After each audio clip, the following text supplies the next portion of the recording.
Hello everyone, welcome to the Elliott Wave Forex.com YouTube channel. This is Henry, and today is Thursday, November 4. The time is around 12:30 GMT. So we are after the FOMC, and as expected, they are tapering, but it doesn't really change the overall view that we have in the service.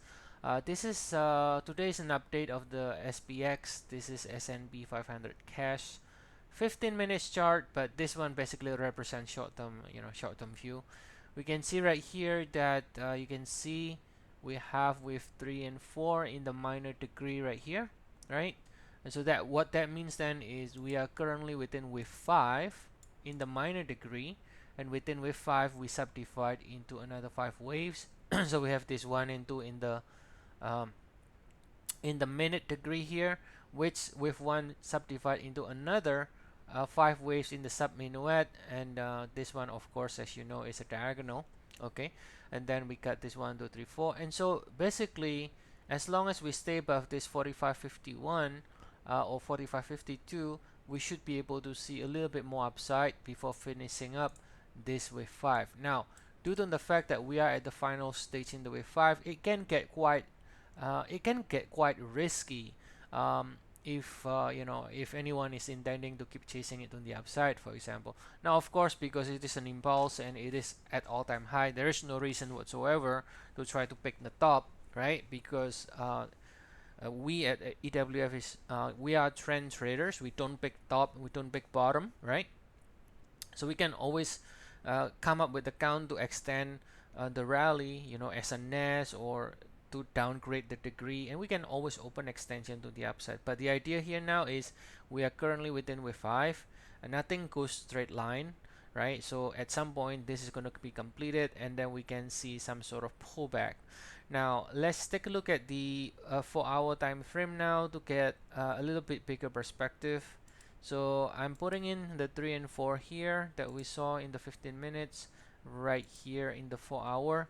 Okay, so you can see after we bottom on October, early October, we've been like going straight up without really too much of a pullback at all, right?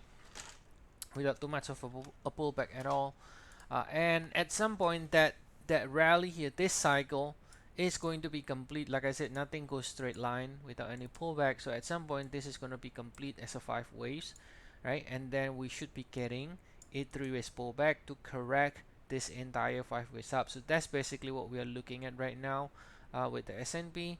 We are within this wave 5 from October 4, and then once that wave 5 is complete, which according to the 1-hour chart or 15 minutes chart, we could still see a little bit more upside before finishing up with 5.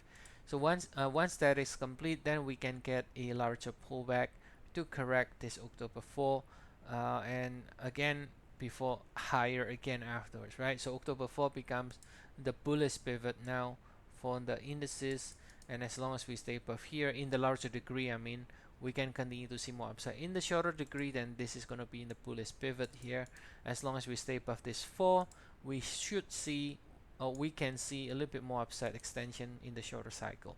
So since our focus is in the shorter cycle and we're not going to be looking at medium term, long term, so here it suffice to say that as long as we stay above 45.51, right now we are still finishing up with 5, and so we should continue to see further upside in the meantime. All right, so that's the update, the short update for today. As always, if you do want to get regular updates on the charts, we do update 4 times a day in the 1 hour in the member area.